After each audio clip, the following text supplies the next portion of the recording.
अरे अरे अरे अरे अरे अरे माठ करे भी अरे ये फोन आया है हाँ हिते बस माठ करे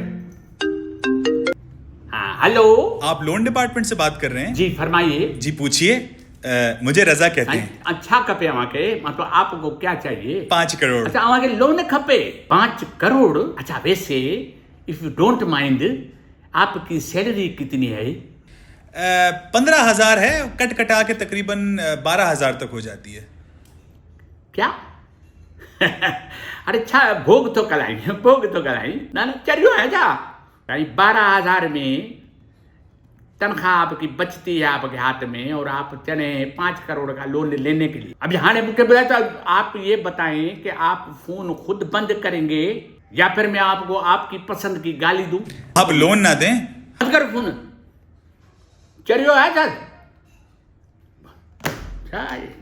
हाँ हाँ भाई अरे तू ॿुधाए तोखे लोन खपे ना तोखे लोन खपे तो ॿुधाए मूंखे हाँ